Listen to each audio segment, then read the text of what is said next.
네, 뉴욕 증시는 계속해서 난기류가 형성이 되고 있습니다. 긴축이라는 부분을 빼놓을 수 없는 또 포인트로 해서 주말장에도 심리적인 압박이 있었던 모습이었는데요. 저희 최현주 전문가와 함께 핵심 내용들 짚어보겠습니다. 전문가님 어서 오십시오. 안녕하십니까. 하락세를 벗어나지 못했습니다. 계속해서 묶여있는 분위기더라고요. 네. 뉴욕 증시가. 예. 4월 고용 지표가 발표됐는데 그거에 더 이제 시장은 긴축으로 갈 것이라는 게 더 확실해지면서 하락을 마감을 했습니다. 다우가 0.3% 하락했고요. S&P 500이 0.5% 하락, 나스닥이 1.4% 하락했습니다.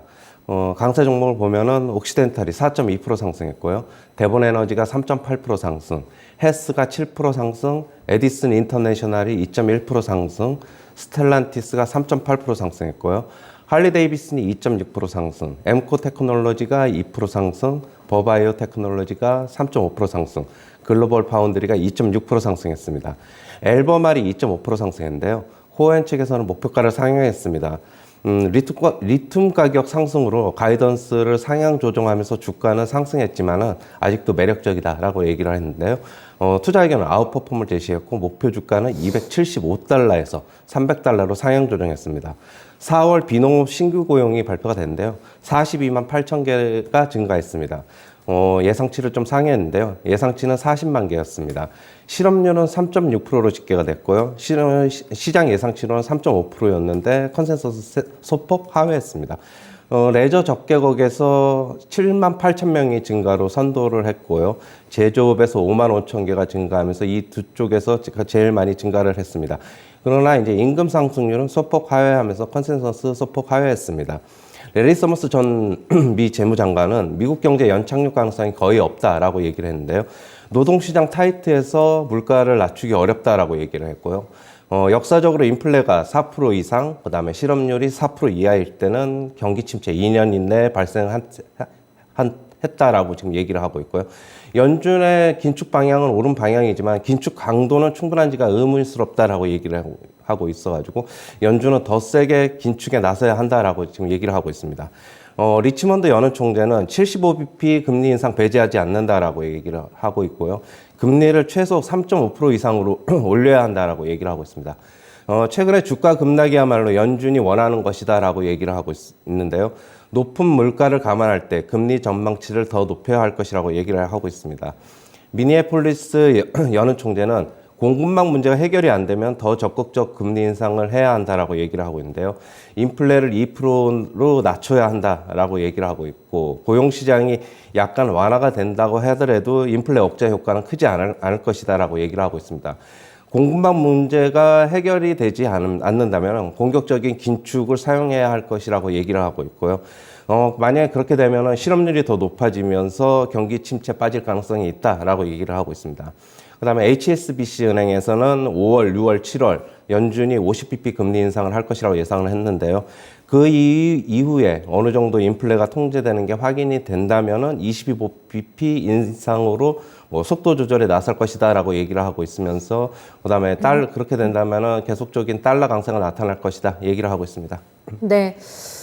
계속된 하락입니다. S&P와 나스닥이 5주 연속 밀리고 있는 상황이고요. 다우가 벌써 6주째 전혀 반등 없이, 그러니까 주봉 기준으로 해서는 계속해서 좀 운봉이 나오고 있는 상황인데, 전문가님께서 헤드라인 잡아오신 게 고용지표가 좋아가지고 지수가 하락했다. 어떻게 보면 역사적인 헤드라인을 가지고 오셨는데, 긴축인가요? 긴축이 더 가파라지고 강해질 것이다? 그렇죠. 네. 고용지표 여전히 좋기 때문에 네. 긴축의 속도, 강도는 그냥 유지될 것이다. 그냥 그렇게 보고 있어가지고 네. 시장에서는 그래서 시장에 부담을 준 것으로 보고 있습니다.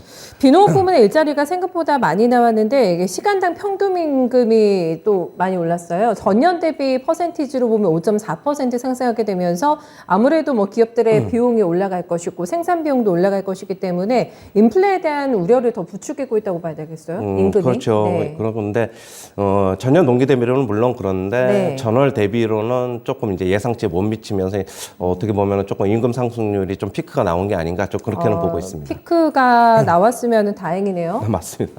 임금도 어느 정도 피크론이 제기가 되고 있다고 합니다.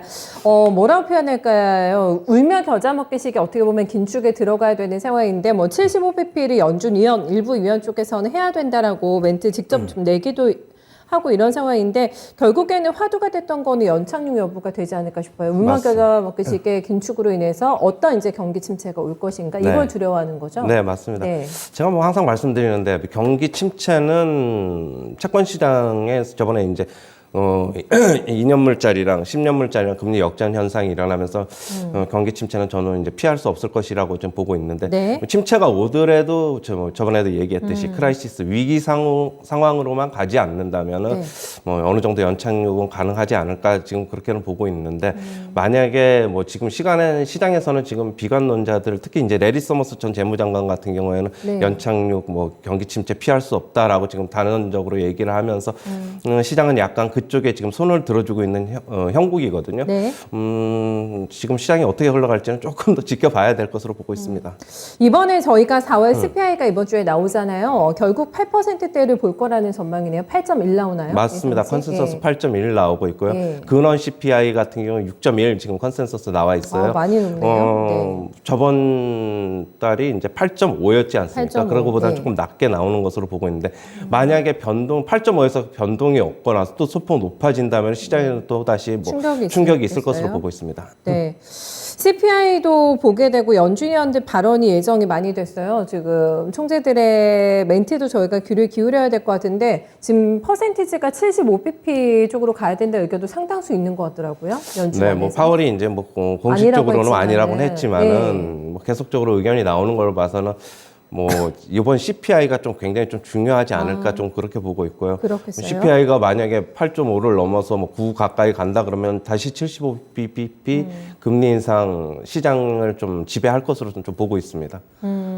그렇게 되면은 또 시장이 이번 주도 쉽지 않겠고. 맞습니다. 그렇습니다. 예. 저 여전히 뭐 어려운 한 주가 계속될 것이라고 보고 있고 뭐 어느 정도 지금 아까도 얘기했듯이 6주 연속으로 지금 시장이 흔들리고 있어가지고 네, 네.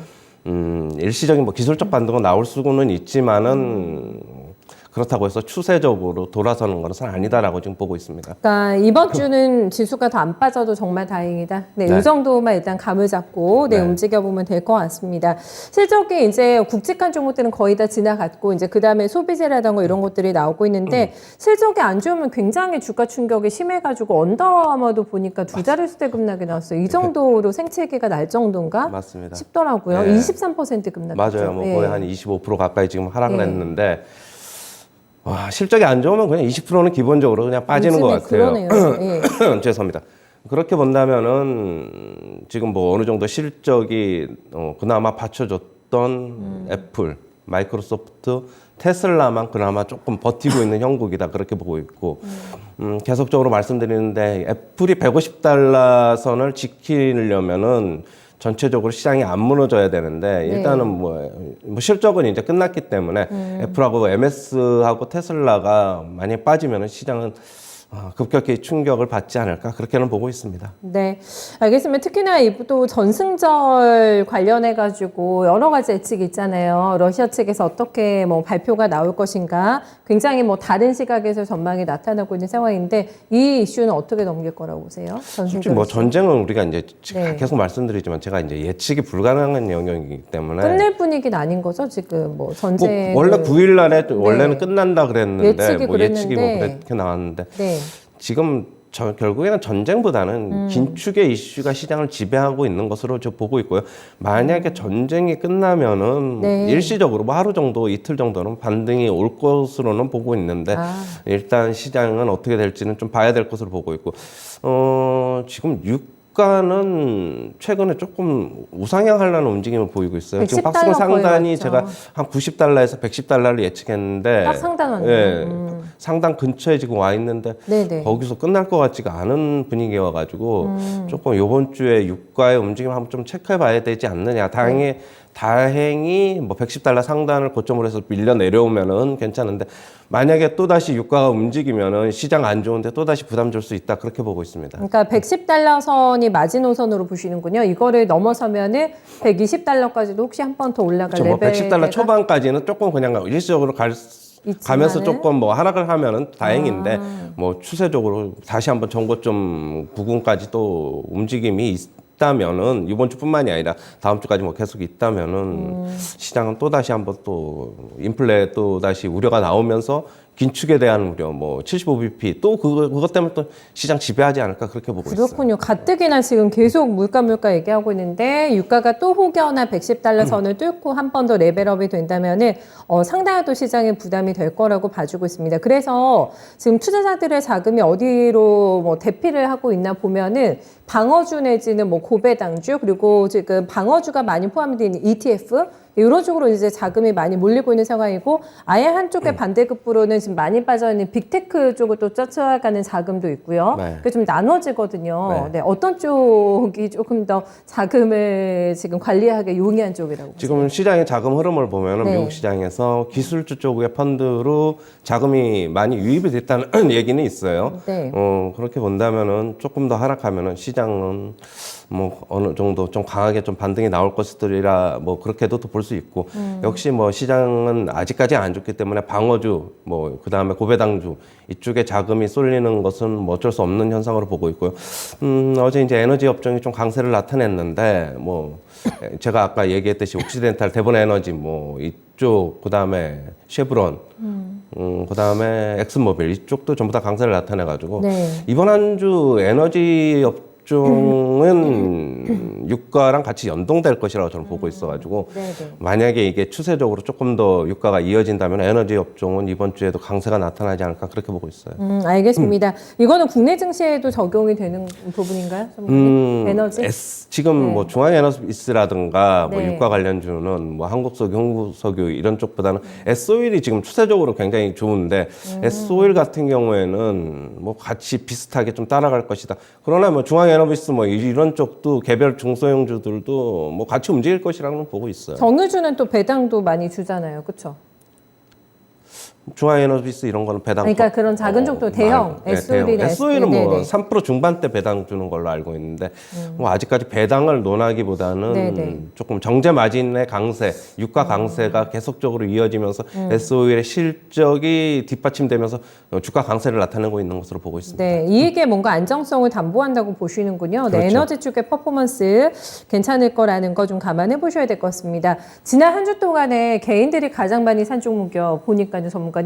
의외로 LG생활건강이 올라왔거든요. 아 그래요? 네, LG생활건강이 1등을 기록하면서 아니, 컨셉이 또 이런 건가? 개인 투자자들이 선호하는 이런 생각을 조금 했는데 이번 주는 어떤 쪽에 저희가 포커싱을 좀 맞춰가지고 시장 대응을 해야 된다고 보세요? 이번 한 주 국내 시장 네. 2,600포인트 코스피 기준으로 2,600포인트 테스트하는 한 주가 되지 않을까 그렇게 보고 있고요. 여전히 보수적인 시각입니다. 계속적으로 말씀드리는데 적극적으로 신규 매수는 조금 더 있어야 될 것으로 보고 있고 만약에 이번 한 주 2,600 개인적으로는 2,600포인트에서 일시적인 지지 현상이 나오더라도 그냥 일시적이지 않을까 하는 거는 제 개인적인 예상인데 물론 이건 시장을 저도 보고 어느 쪽으로 갈지는 그냥 열어놔야 돼요. 이걸 갖다가 뭐 제 예측이 그렇다고 해서 그걸 꼭 고정관념을 갖기보다는 네. 거기서 반등 가능성도 있고 빠질 가능성도 있는데 거기까지는 한번 열어두고 지켜보자. 이게 기본적인 겁니다. 네, 알겠습니다. 예측의 영역이 아니라 대응의 영역이기 때문에 데일리도 또 전문가님께서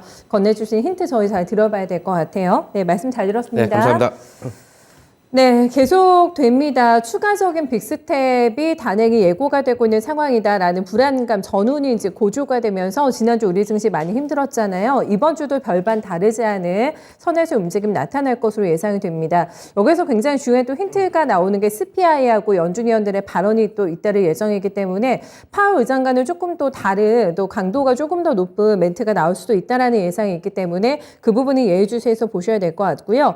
일단 최고는 지금 안전한 주식을 찾는 게 우선 과제가 되지 않을까 싶습니다. 이익의 어떤 안정성이 안보가 되고 있는 에너지주가 괜찮을 거라고 보고 있고요. 근데 유가가 이제 또 한 번의 상방을 녹화하게 되면은 관련된 중소형주까지 함께 움직일 수 있기 때문에 에너지에 조금 더 포커싱 맞춰가지고 이번 한 주 증시 바라보셔야 될 것 같아요. 네, 최현재 전문가와 함께 모닝타임즈였습니다.